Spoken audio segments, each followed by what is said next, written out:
Big bang മീഡിയയുടെ പുതിയൊരു വീഡിയോയിലേക്ക് ഏവർക്കും സ്വാഗതം. ആദായ നികുതി അടയ്ക്കുന്നവർ, തൊഴിലാളികൾ, ആധാർ കാർഡ് ഉള്ളവർ, മൊബൈൽ ഫോൺ ഉപയോഗിക്കുന്നവർ തുടങ്ങിയവരൊക്കെ ബാധിക്കുന്ന ചില മാറ്റങ്ങൾ ഒക്ടോബർ മാസത്തിൽ പ്രാബല്യത്തിൽ വന്നിരിക്കുകയാണ്. ഇതിന്റെ വിശദ വിവരങ്ങളാണ് ഈ വീഡിയോയിൽ നിങ്ങളുമായി ഷെയർ ചെയ്യുന്നത്. ചാനൽ ആദ്യമായി കാണുന്നവരാണെങ്കിൽ സബ്സ്ക്രൈബ് ചെയ്യുക.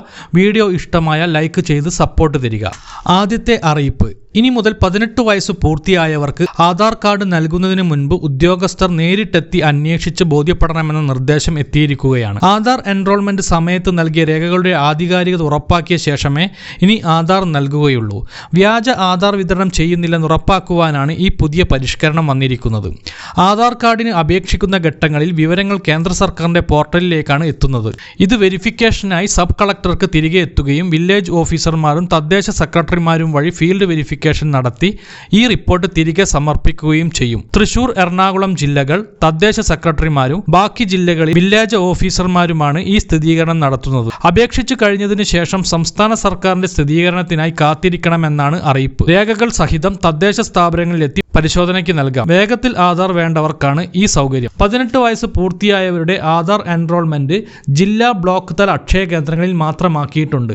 അടുത്ത അറിയിപ്പ്: വർദ്ധിച്ചുവരുന്ന ജീവിത ചെലവ് നന്നായി കൈകാര്യം ചെയ്യുന്നതിന് വേണ്ടി കേന്ദ്ര സർക്കാർ മിനിമം വേതന നിരക്ക് വർദ്ധിപ്പിച്ചിരിക്കുകയാണ് എല്ലാ തൊഴിലാളികൾക്കും. പ്രത്യേകിച്ച് അസംഘടിത മേഖലയിലുള്ളവർക്ക് ഇതേറെ സഹായകരമാകുമെന്നാണ് സർക്കാർ പറയുന്നത്. അവിദഗ്ധ, അർദ്ധവൈദഗ്ധ്യ, വൈദഗ്ധ്യമുള്ള, ഉയർന്ന വൈദഗ്ധ്യമുള്ള എന്നിങ്ങനെയാണ് തൊഴിൽ നൈപുണ്യം തരംതിരിച്ചിരിക്കുന്നത്. കൂടാതെ പ്രദേശങ്ങളെ ഭൂമിശാസ്ത്രപരമായ പ്രത്യേകതകൾ പരിഗണിച്ച് A, B, C എന്നിങ്ങനെയും തരംതിരിച്ചിട്ടുണ്ട്. പുതിയ വേതന പരിഷ്കരണ പ്രകാരം എയിൽ വരുന്ന നിർമ്മാണം, ശുചീകരണം തുടങ്ങിയ മേഖലകളിലെ അവിദഗ്ധ തൊഴിലാളികൾക്ക് ദിവസം 783 രൂപ ലഭിക്കും. പ്രതിമാസം ഇത് 20,358 രൂപയായിരിക്കും. അർദ്ധ നൈപുണ്യമുള്ള തൊഴിലാളികൾക്ക് പ്രതിദിനം 868 രൂപയും അല്ലെങ്കിൽ പ്രതിമാസം 22,568 രൂപയും ലഭിക്കും. വൈദഗ്ധ്യമുള്ള തൊഴിലാളികൾക്കും ക്ലറിക്കൽ തൊഴിലാളികൾക്കും പ്രതിദിനം 954 രൂപയാണ് ലഭിക്കുക. ഇത് പ്രതിമാസം 24,804 രൂപയായിരിക്കും. ഉയർന്ന വൈദഗ്ധ്യമുള്ള തൊഴിലാളികൾ, ആയുധധാരികളായ വാച്ച് ആൻഡ് വാർഡ് എന്നിവർക്കും പ്രതിദിനം 1,035 രൂപ ലഭിക്കും. അതായത് പ്രതിമാസം 26,910 രൂപ. 2024 രണ്ടാമത്തെ വേതന ക്രമീകരണമാണ് ഇപ്പോൾ നടത്തിയിരിക്കുന്നത്.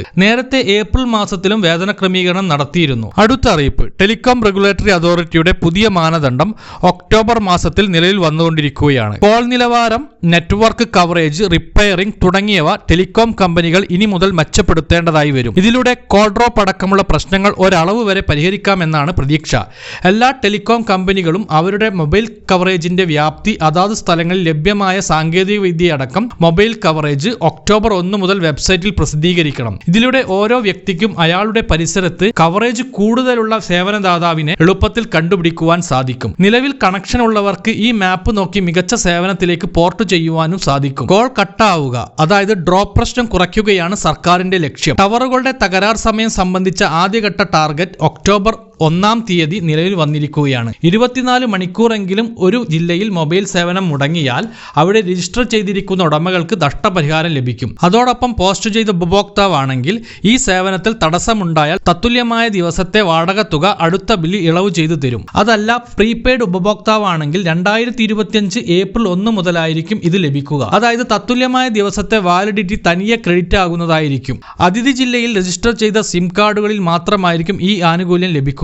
അടുത്ത അറിയിപ്പ്: ധനമന്ത്രി നിർമ്മല സീതാരാമൻ 2024 കേന്ദ്ര ബജറ്റിൽ ആദായ നികുതിയുമായി ബന്ധപ്പെട്ട ചില മാറ്റങ്ങൾ പ്രഖ്യാപിച്ചിരുന്നു. അതിൽ ചിലത് നടപ്പായി കഴിഞ്ഞു, എന്നാൽ ചിലത് ഒക്ടോബർ മാസത്തിൽ പ്രാബല്യത്തിൽ വരും. അത്തരത്തിൽ ഒക്ടോബർ മാസത്തിൽ പ്രാബല്യത്തിൽ വരുന്ന പ്രധാന മാറ്റം ആധാർ നമ്പറിന് പകരം ആധാർ എൻറോൾമെന്റ് ID നൽകാൻ അനുവദിക്കുന്ന വ്യവസ്ഥ നിർത്തലാക്കുന്നതാണ്. പാൻ കാർഡ് ദുരുപയോഗം ചെയ്യുന്നതും ഡ്യൂപ്ലിക്കേഷൻ എന്നിങ്ങനെയുള്ള പ്രശ്നങ്ങൾ പരിഹരിക്കുന്നതിനും ഇത് സഹായിക്കും. ഒക്ടോബർ മാസത്തിൽ പാൻ അലോട്ട്മെന്റിനുള്ള അപേക്ഷാ ഫോമിലും ആദായ നികുതി റിട്ടേണുകൾക്കും വ്യക്തികൾക്ക് അവരുടെ ആധാർ എൻറോൾമെന്റ് ID നൽകാൻ കഴിയില്ല എന്നത് പ്രത്യേകം മനസ്സിലാക്കുക. ഈ മാറ്റങ്ങളെല്ലാം എല്ലാവരും അറിഞ്ഞിരിക്കുക.